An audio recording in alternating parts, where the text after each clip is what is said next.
Welcome to pungi TV. एक सुंदर से जंगल में सोनी चिड़िया अपनी बेटी मुनमुन के साथ में रहती थी। मुनमुन की तबीयत बहुत दिनों से खराब थी। सोनी चिड़िया का पति कालू कौवा बाहर गया था काम करने के लिए। कालू कौवा के पास खबर चल जाता है कि उसकी बेटी मुनमुन की तबीयत बहुत ज्यादा खराब है। कालू कौवा अपना सारा काम छोड़कर अपने घर में पहुंच जाता है। कालू कौवा जब अपने घर पहुंचता है तो अपनी बेटी को बुरे हालत में देखकर उसे बहुत ज्यादा दुख होता है। फिर कालू कौवा सोनी चिड़िया से कहता है, सोनी, अचानक से हमारी मुनमुन की तबीयत इतनी ज्यादा क्यों खराब हो गई? और तुमने भी मुझे नहीं बताया कि मुनमुन की तबीयत इतनी ज्यादा खराब है। मुझे अचानक पता चला कि मुनमुन की तबीयत बहुत ज्यादा खराब हो गई है। कालू जी, मैं आपको क्या बताऊं, अब मुनमुन की तबीयत हमेशा खराब रहती है। मुनमुन हर रोज बीमार पड़ जाती है। मैंने मुनमुन को बहुत से डॉक्टर को दिखाया लेकिन ये ठीक ही नहीं हो रही है। मैं हर रोज मुनमुन को अलग अलग डॉक्टर के पास लेकर जाती हूँ और इसका चेकअप करवाती हूँ, लेकिन सब डॉक्टरों ने जवाब दे दिया कि मुनमुन नहीं ठीक होगी। बबलू जी, अब आप ही बताइए, मैं करूं तो क्या करूं? मुझे तो कुछ समझ में नहीं आ रहा है। क्या सोनी, तुम्हारे बोलने का मतलब है हमारी बेटी नहीं बचेगी? मैं ऐसा होने नहीं दूंगा। मैं अपनी बेटी के लिए सब कुछ कर दूंगा।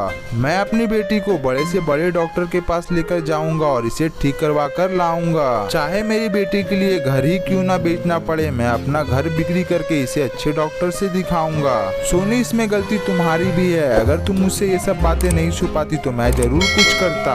सोनी, अभी हम अपने बच्चे को लेकर चलते हैं एक अच्छे डॉक्टर के पास और इसका इलाज करा कर लाते हैं। कालू जी, अब कोई फायदा नहीं है। मैंने इसे बहुत अच्छे डॉक्टरों से दिखाया है, सब डॉक्टरों ने जवाब दे दिया है। मैं जितने भी डॉक्टर के पास मुनमुन को लेकर गई हूँ, सबने एक ही बात बोला है कि अब मुनमुन नहीं बचेगी। अब मैं क्या करूँ कालू जी? भगवान ने मुझे इतनी मुश्किल से एक औलाद दिया था, वो भी अब मुझसे छीन लेंगे।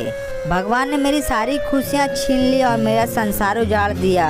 कालू जी, मैं अपनी बेटी के बिना कैसे रहूंगी? मैं तो जीते जी ही मर जाऊंगी। कालू जी, अब आप ही कुछ कीजिए, मैं नहीं जी पाऊंगी अपनी बेटी के बिना। सोनी, चुप हो जाओ। सोनी, अब जो ईश्वर चाहेंगे वही होगा। हमारे रोने से कुछ नहीं होने वाला है। माँ पिताजी, आप लोग इतना क्यों रो रहे हैं? अगर मैं मर भी गई तो मैं हमेशा आप लोगों के पास ही रहूंगी, आप लोगों को थोड़ी ना छोड़कर जाऊंगी। मैं अगर मर भी गई तो मेरे नटखट हरकतों को याद कर लीजिएगा माँ और पिताजी।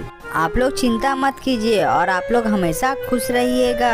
मुनमुन ये सब बातें बोल ही रही थी, तभी उसकी मौत हो जाती है। मुनमुन बेटा, क्या हुआ बेटा? अभी तो इतनी अच्छी बातें कह रही थी, अभी अचानक तुम्हें क्या हो गया? कुछ बोलो बेटा, हमसे बात करो बेटा। उठो बेटा मुनमुन और अपनी मम्मी से बात करो। कालू जी, हमारी बेटी को उठाइए, ये तो उठ ही नहीं रही है। कालू जी, अब आप ही बोलिए हमारी बेटी को उठने के लिए। सोनी, अपने आप को संभालो। अब हमारी बेटी इस दुनिया में नहीं रही। अब हमारी मुनमुन कभी नहीं उठेगी। वो हमेशा के लिए हमें छोड़कर चली गई। सोनी, अब तुम अपने आप को संभालो। अब हमारी बेटी हमारे पास कभी नहीं आएगी। देखते ही देखते कुछ दिन गुजर जाते हैं। सोनी चिड़िया अपनी बेटी को खोने के बाद हमेशा उदास बैठी रहती थी। सोनी चिड़िया को उदास देखकर कालू कौवा उससे कहता है, सोनी, खुद को संभालो। तुम कितने दिनों तक उदास रहोगी? ना तुम कुछ खा रही हो, ना तुम कुछ पी रही हो, दिन भर उदास बैठी रह रही हो। सोनी, खुद को संभालो। सोनी, अगर तुम्हें कुछ हो गया तो मैं किसके सहारे जिंदगी बिताऊंगा? सोनी, बस मेरी खुशी के लिए कुछ बोल दो और थोड़ी देर हंस लो।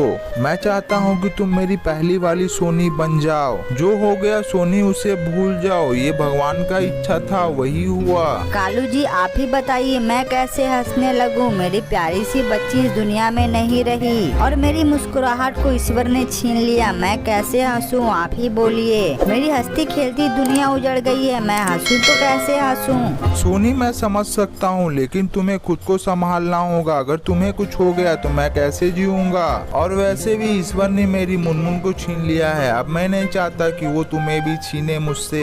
वो एक दूसरे से बातें ही कर रहे होते हैं, तभी वहाँ पर तोता आ जाता है। तोता कालू कौवा का बहुत ही अच्छा फ्रेंड होता है। तोता कालू कौवा से कहता है, कालू भैया मुझे बहुत दुख लगा जब मुझे ये बात पता चला कि मुनमुन बेटी अब इस दुनिया में नहीं रही। तोता क्या बताऊं, मेरी तो सारी दुनिया उजड़ गई। मुझे कुछ समझ में नहीं आ रहा है कि हम लोग क्या करें। हम लोगों की इकलौती औलाद थी, भगवान ने उसे हमसे छीन लिया। हम लोगों की हंसती खेलती दुनिया उजड़ गई है। हम लोगों को अब समझ में नहीं आ रहा है कि हम लोग क्यों जिंदा हैं। ऊपर से तुम्हारी भाभी सोनी कुछ बोलती ही नहीं है, दिन भर चुपचाप बैठी रहती है। कालू भैया मेरे पास एक सुझाव है, अगर आपको अच्छा लगा तो मैं बताऊं। हाँ तोता बोलना। कालू भैया कल मैं दूसरे जंगल गया था, वहाँ पर मुझे एक छोटी सी चिड़िया मिली थी। मैं उस चिड़िया को लेकर अपने घर में आ गया था। मैंने सोचा था जंगल में किसी भी पंछी को एक बच्ची की जरूरत होगी तो मैं उसे ये बच्ची दे दूंगा। अगर आप और सोनी भाभी चाहे तो चलिए मेरे साथ, मैं उस बच्ची को आपको दिखा देता हूँ। उसके बाद वो तीनों कालू कौवा के घर में चले जाते हैं। जब सोनी चिड़िया छोटी सी बच्ची को देखती है तो उसे अपनी मुनमुन की याद आ जाती है। कालू जी ये तो हमारी मुनमुन है, अच्छा हुआ भगवान ने हमारी मुनमुन को हमें वापस कर दिया। कालू जी भगवान ने हमारी सारी खुशियाँ वापस कर दी, अब हम लोग हमेशा खुश रहेंगे। हाँ सुनी, ये हमारी मुनमुन ही है, हम लोगों को भगवान ने हमारी बेटी वापस कर दी है। फिर सोनी चिड़िया तोता से कहती है, तोता भैया आपका बहुत बहुत शुक्रिया, आज आपकी वजह से हमारी बेटी हमें वापस मिल गई है। नहीं सोनी भाभी, ये सब मेरा काम नहीं है, ये सब ऊपर वाले ने किया है, ये सब ऊपर वाले की मर्जी थी। फिर कालू कौवा अपने दोस्त तोता से कहता है, तोता तुम्हारा बहुत बहुत शुक्रिया, तुमने हमारे जीवन में फिर से एक बार रंग भर दिया।